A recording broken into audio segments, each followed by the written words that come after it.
Right, hello and welcome along to the Sports Express Show. Thank you so much for being with us today in our reaction video. We're looking at the Champions League final.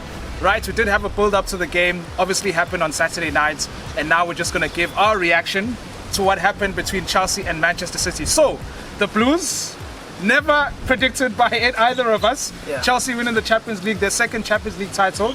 Congratulations to them, a 1-0 win against Manchester City. The goal by Kai Havertz to give the Blues their second title. Yeah.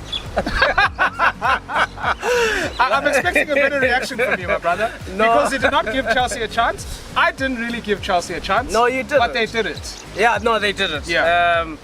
But we did. I did say, right? Okay, it's not recorded. But I did say. There's no evidence. I got witnesses. I did say before the game, only Pep can lose this game.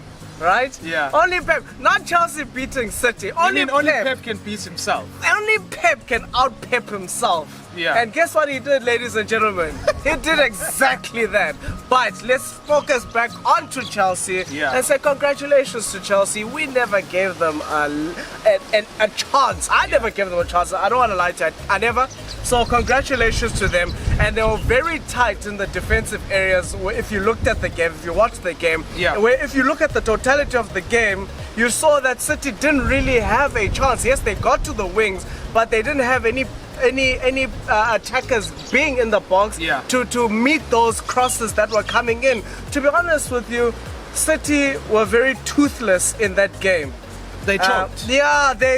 To put it quite bluntly. It's their first final, right? And it happens to the best teams who actually play in the Champions League final for the first time. Happened to PSG last season. Yes. Their first final, they literally choked. Yes, so if you're not creating enough chances and you're not playing like your usual self, then what do you call that? But I think at this moment that it is absolutely criminal by Pep with what he did, which we'll jump into very soon in this video, because no word of a lie, I think that was more his error than the players not turning up. Right. But so the area you're talking about was not playing with a defensive midfielder, right? And he has two relatively world-class defensive midfielders in Rodri and Fernandinho, right? To put it into context, City have played 60 games this season. Yes. And 59 of those games were with Rodri, either Rodri or Fernandinho. Right? And the most important game, not only in this season, but in the history of Manchester City, he decides to drop the actual spine of his team. It was criminal. When you looked at that lineup, I was in shock, and that was confirmation. De Bruyne is a false nine as well. Listen to this, son. Like before the match, I was like, only Pep can out-Pep himself, and then the lineup came out. I was like, yeah, he did it again. He did it again. Yeah. You looked at that lineup, you saw no CDM. You didn't see, like we say, Fernandinho. You didn't see De Bruyne. You didn't see them. Not De Bruyne. Sorry, Rodri. Yeah. You didn't see them. Oh, not only that. But you have flipping, you're starting with Sterling, you have Bernardo Silva, Sterling. You have no cover whatsoever.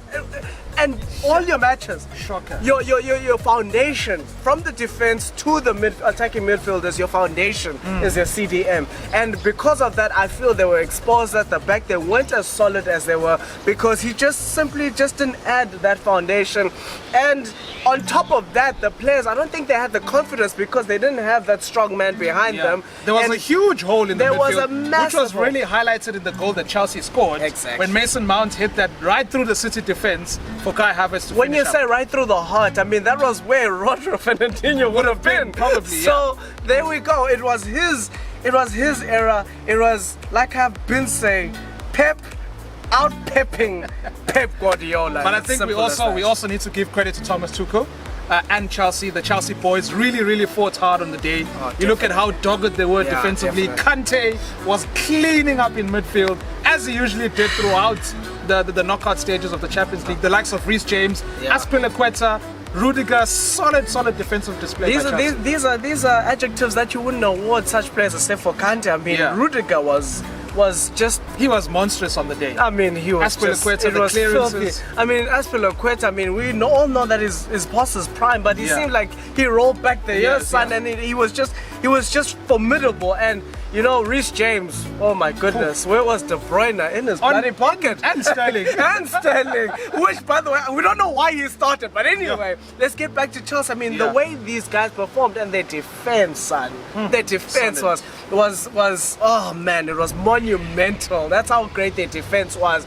And it really, even when you watch the goal, you get to see where it came from. It came from the keeper, putting it out wide, the flick on to Mason Mount, and that through ball, and that direct pass right through the heart of that flipping City defense for Kai Havertz to score quite a composed goal. And redeem himself and as well. redeem himself, he's had quite a mixed start as a Chelsea player. You know, we all know he's a quality footballer, you know, from these days in the Bundesliga. A young footballer who has tremendous quality.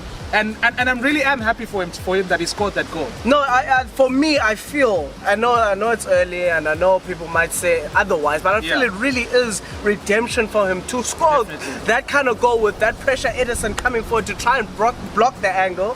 For him to get past him and to score that goal, I feel that was quality that we've always known that he has, but this time he displayed it. Not only did he display it, but he displayed it on the biggest stage. So I feel that he paid his dues, but now I think this will give them even much more confidence to kick on. And in fact, even all the players that were in doubt under Lampard, wow, Werner. All the players that were in doubt under Lampard, they've kicked on and they've kicked on well under Thomas Tuchel. Bar Timo Werner. Anyway, huge congratulations to Chelsea.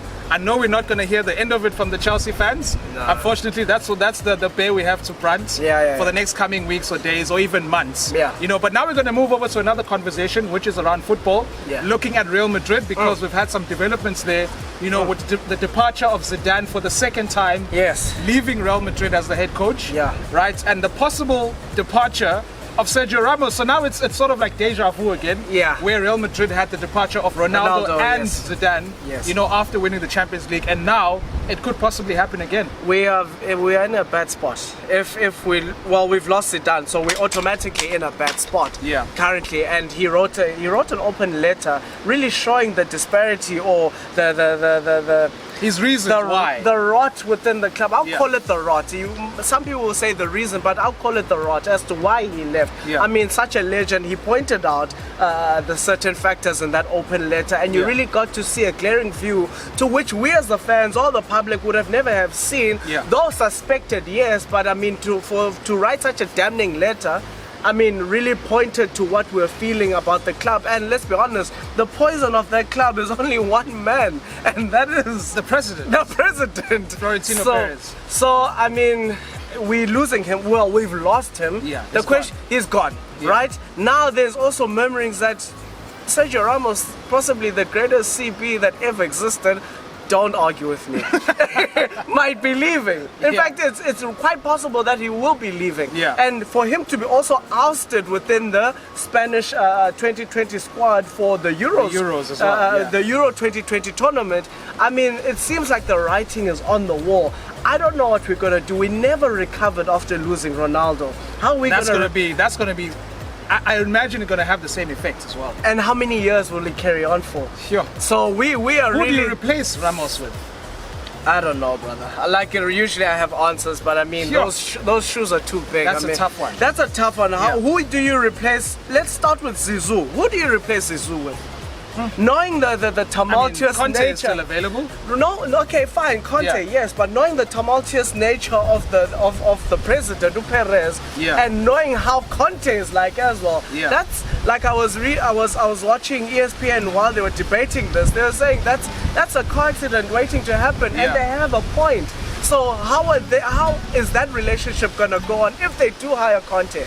Because I can tell right now, it's not going to be a long-term appointment. It's going to be like a 3-season max kind of tenure for him. So then what happens thereafter? Is there even money to get players? Because let's be honest, Conte, when he gets there, he just wants money to buy players to get to the championship. Nothing wrong with that, not knocking him. I mean, he's very successful with that formula. But is Madrid in the position to facilitate what he needs, especially after not buying a player this season, especially with the stadium bill, the renovation of the stadium, which is costing an excess of 500 million and above? Will Perez be able to facilitate what Conte needs? and not be able to also cut off his arms, because in as much as Perez will not take out the money, he'll still expect the same results of us winning the league and the Champions League. We are currently, as Real Madrid, like, quite simply put, that's where I feel we are. So it's definitely bleak, my brother. It is bleak. It is bleak. And we're going to see, because the Ramos thing is not really confirmed as yet, but you wouldn't really be surprised if it does happen. At this moment, look, it's not surprising. Like for me, I think it is. Like I said, I think the writing is on the wall, and it's just one breaking news away from saying it's Ramos confirmed. is gone. And on top of that, there's also murmurings on the other side pertaining to Ramos that City might actually scoop him up. On, I think it was a 2-year contract, if I read correctly. So to have news on the other side like that not only solidifies the rumors, but it damn near puts a nail on the coffin. Yeah, and he possibly can't say no to Man City now, can he? No, he can't, not at this stage. Guys, we are absolutely messed up as Real Madrid, and it seems like, you know, it's gonna be sour for quite a long time, but we stick by our teams no matter what. Guys, thank you again for tuning in. Comment, like, and subscribe, and we'll catch you again next time. Peace.